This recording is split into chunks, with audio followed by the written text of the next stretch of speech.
made us to be in him before the foundation of the world.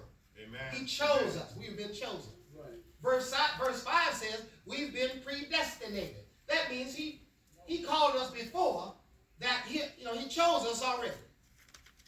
Now we get into the verse. It says, for we are troubled on every side. Paul talks about his ministry.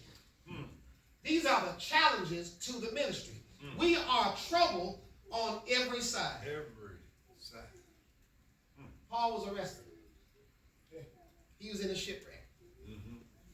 Twice. Now, 3 times in a shipwreck, actually.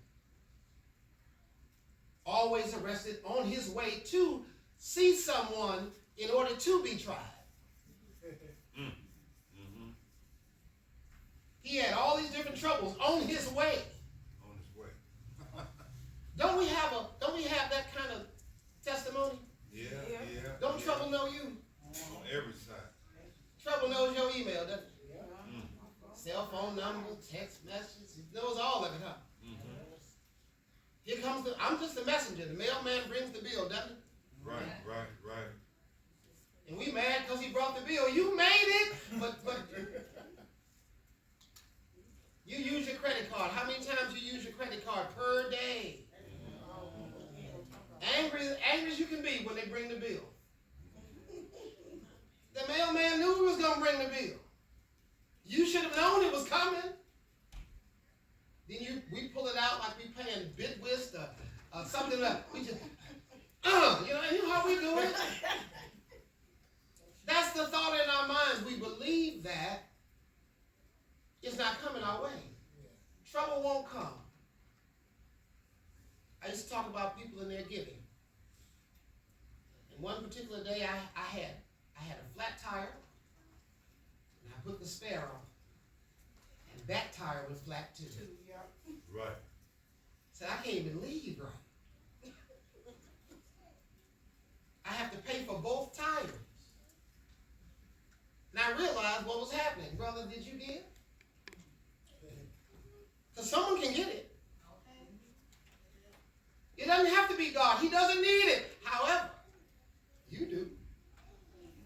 We need the blessings of God. Amen. If you don't need it, don't ask it. It says here, with trouble on every side. There's trouble coming all the time. If not by the outside world, folk in your world.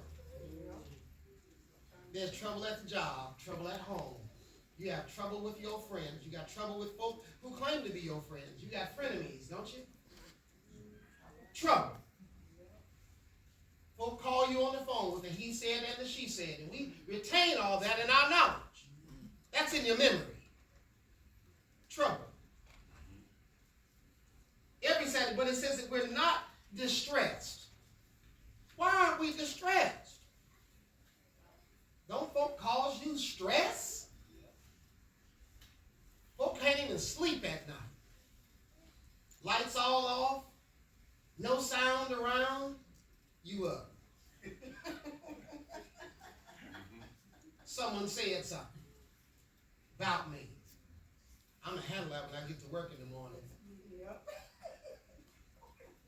That sound, don't that, come on, am I in the right place? I don't know, am I right? Folk got to have something to say about you all day long. All day long. Amen. And if they're not talking, maybe you're not doing enough. Right. And because they keep talking, you keep going, they keep talking. You never know. You could be an example. Right. But I'm not distressed. Well, why am I not distressed? Because God is there. We are perplexed. Perplexed, normally it means to be confused or uncertain or in doubt. Yet, I'm not in despair. And let's go, and I'll stay here a minute, because despair is another word for depression. Come on, say that. Many times, we, in depression state, and I found 2 words that look at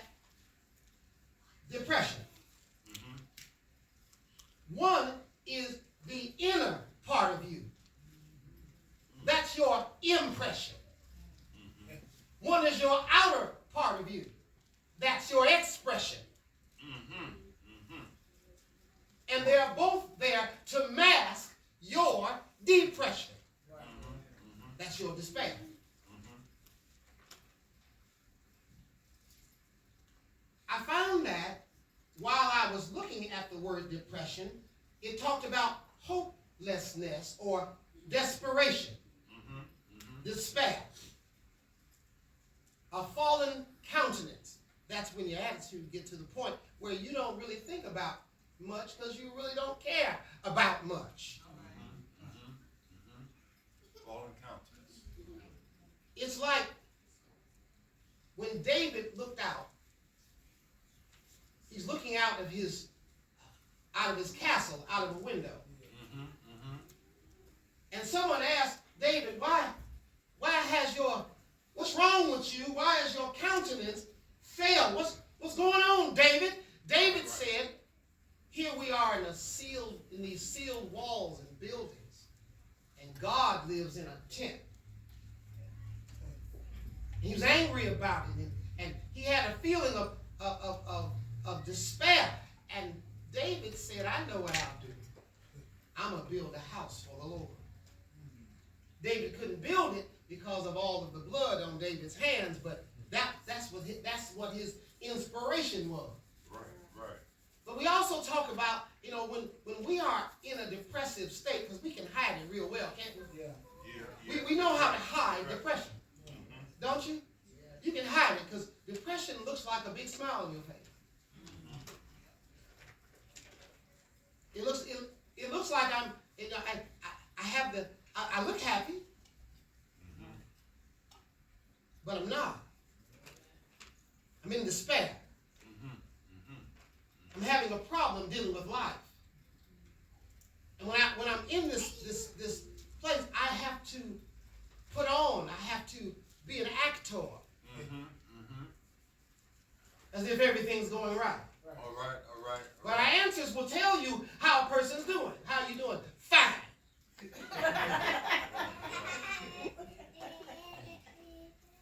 And you can say it with a smile.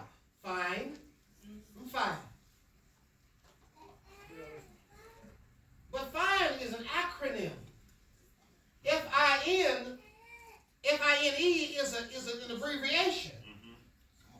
Fine literally says that I'm freaked out, I'm insecure, I'm neurotic, and I'm emotional.